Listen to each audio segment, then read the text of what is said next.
Hello mga kalami, masiramong today's video, gagawa tayo ng pipino embutido. Ayan ang gagawin natin, lalagay natin dyan yung ating ground pork. So, simulan na natin! Meron tayo ditong 500 grams na ground pork. Lalagyan na natin yan ng salt and pepper. Then, 2 tablespoon na harina or flour. 1 tablespoon na cornstarch. Yan, mix lang natin yan. Isang pirasong egg. Yan.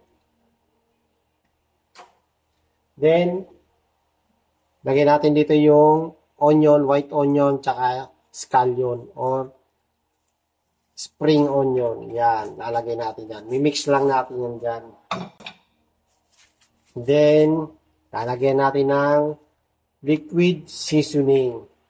Ito magsisilbing pampalasa. But dahil kompleto na ang ingredients dito, ito ang ilalagay natin dito. 2 tablespoon.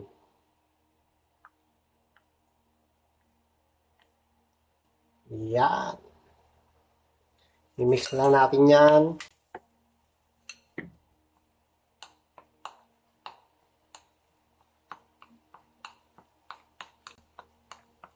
Mix lang. Yan. Okay na siya. Ito yung carrots tsaka yung itlog na pula. Lalagay natin dyan sa ating pipino. Okay na to. Na-mix na natin to. Mag-assemble na tayo sa ating cucumber. Yan.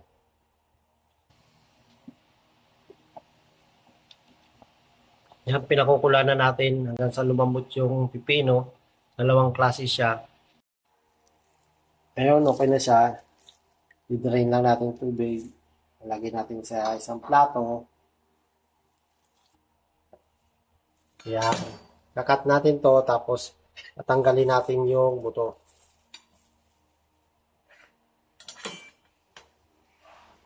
Huwag natin sasagarin yung pagtatanggal ng buto. Ano. Ito na yung natanggalan natin. Yan.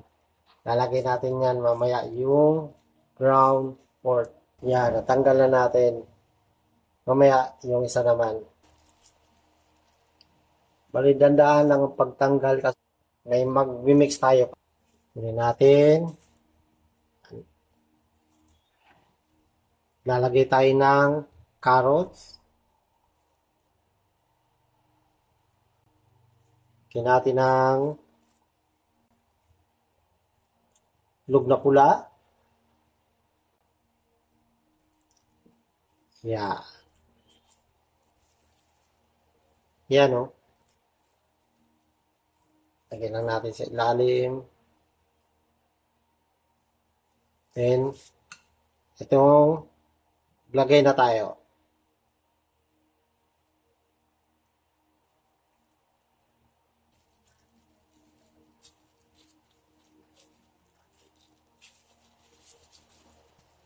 Tapos itong maliit, lalagyan din natin to. Yan.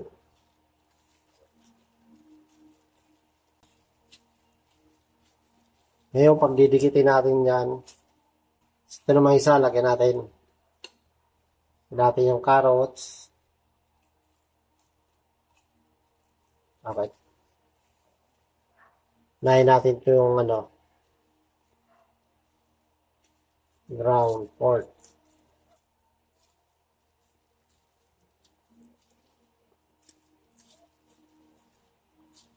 Ito na ang nagawa nating pipino embutido. Ngayon, i-steam naman natin. Yan, i-steam lang natin siya.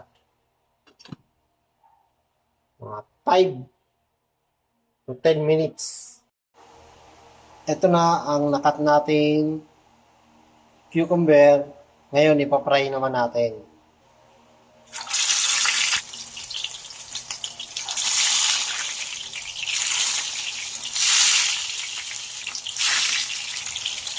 Cook natin hanggang sa mag-golden brown.